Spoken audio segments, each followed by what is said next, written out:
Vamos a hablar de este tema, de cómo los que se sentían dueños de México se escandalizan cuando se revelan ejemplos de corrupción y tráfico de influencias. Muchos casos de corrupción alcanzan a una celebridad, tanto que marcan épocas en las que surgen. Pero cuando un caso de corrupción alcanza a quien se presenta como paladín anticorrupción, se vuelve un escándalo mayor. La presidenta de Mexicanos a favor de la corrupción y la impunidad, María Amparo Casar, recibió indebidamente de Petróleos Mexicanos durante 20 años una pensión y un seguro que sumaron 48 millones de pesos. En octubre de 2004 falleció su esposo, Carlos Fernando Márquez Padilla García.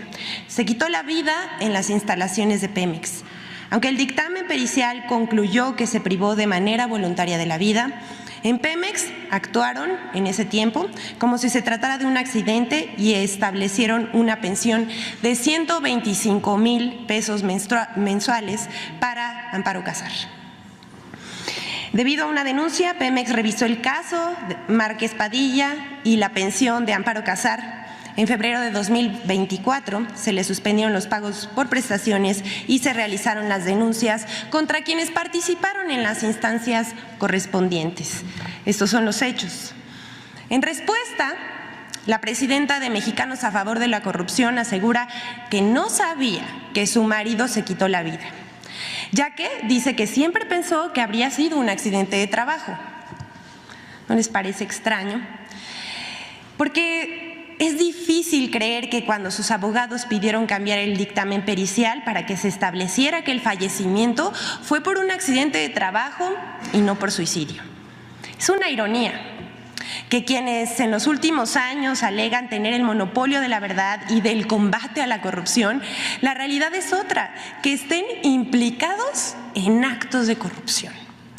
Tras la revelación, salieron a opinar intelectuales de la derecha, políticos conservadores, periodistas y representantes de esa sociedad civil que no sabemos qué significa, pero que no representa al pueblo de México, hasta comediantes, imagínense.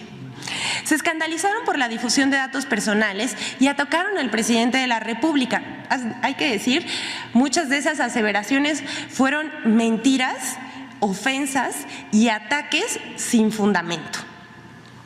Pero, ¿qué creen? Así, guardándose, por complicidad, no sabemos, no dijeron una sola palabra sobre la corrupción denunciada. Estuvieron muy activos, ustedes los vieron, el exministro de la Corte, José Ramón Cosío, la señora, mucho texto, que no podemos mencionar en esta conferencia, Dolia Esteves, Héctor Suárez Gómez, Juan Omar Fierro, Ricardo Alemán, por supuesto, Pablo Magluf. Y hay que decir una cosa, para aclarar esto, bueno, más bien, primero vamos a otro hecho que sucedió, porque ellos fueron los que desencadenaron el nado sincronizado en contra del presidente, pero pues por supuesto que no dijeron ni una sola palabra sobre los actos de corrupción. El INAI, rapidísimo, así, nada, pues terminó la conferencia y unas horas más tarde informó que inició una investigación de oficio por la divulgación de datos personales contenidos en diversos documentos del expediente del caso Márquez Padilla. Lo contradictorio de este caso, de este anuncio que hace el INAI, es que la Ley General de Datos Personales, en sus artículos 112 y 115, dice a la letra: no podrá invocarse el carácter de reservado cuando se trate de información relacionada con actos de corrupción de acuerdo a las leyes aplicables. Esto desmiente que se revelaron datos personales de manera indebida, porque los actos que denunció el director de Pemex son de corrupción, son actos de corrupción que deben ser investigados y en eso van.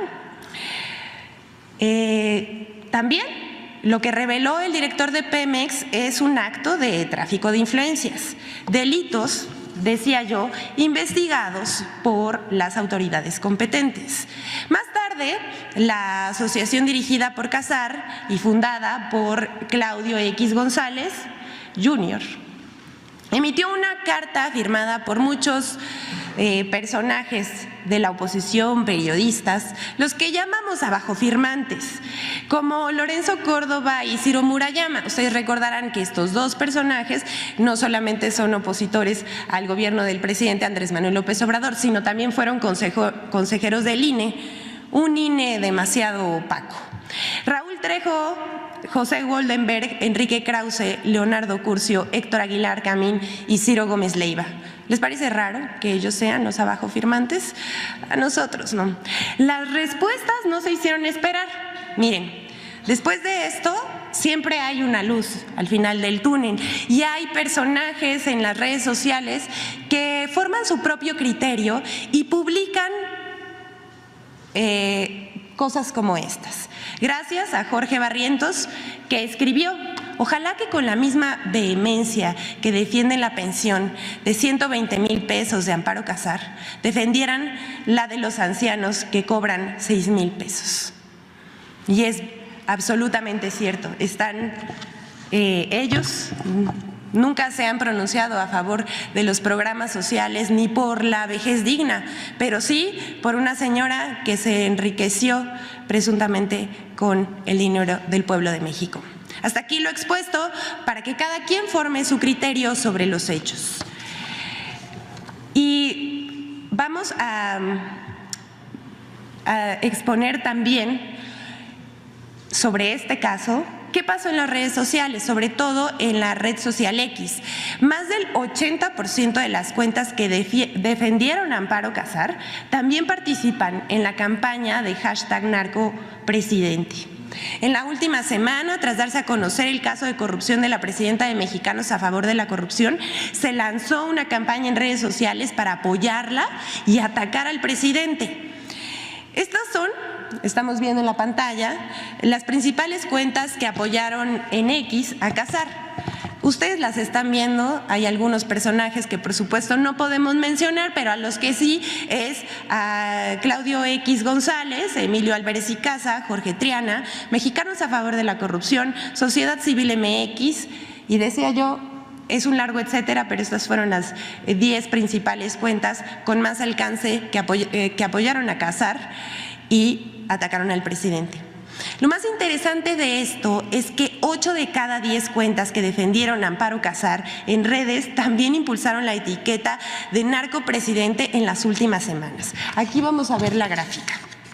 Imagínense, y queda muy claro que la guerra sucia continúa, aunque ya no tiene efecto, hay que decirlo. No sabemos, aquí están, la próxima por favor, están todos los hashtags que han promovido.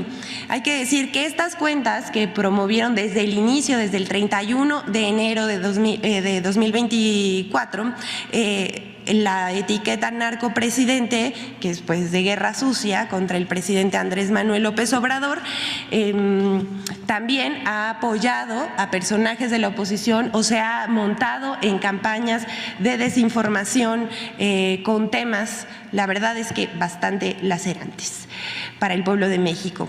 Vamos a ver.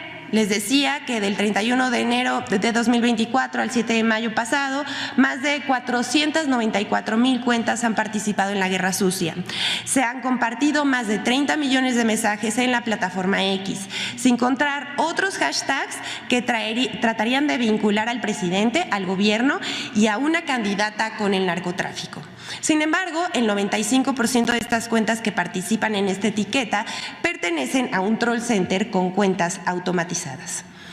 Un dato relevante es que solo el 1.4% de estos tweets son originales, el resto son retweets, citas y solo para inflar la tendencia.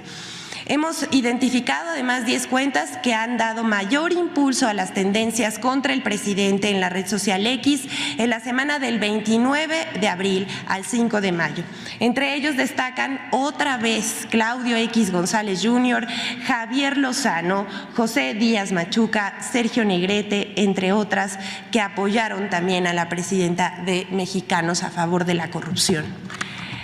Bueno, la campaña, la guerra sucia continúa en la red social X. Vamos a seguir informando con más hallazgos que veamos. Esta es un pedacito de quienes quieren los bots.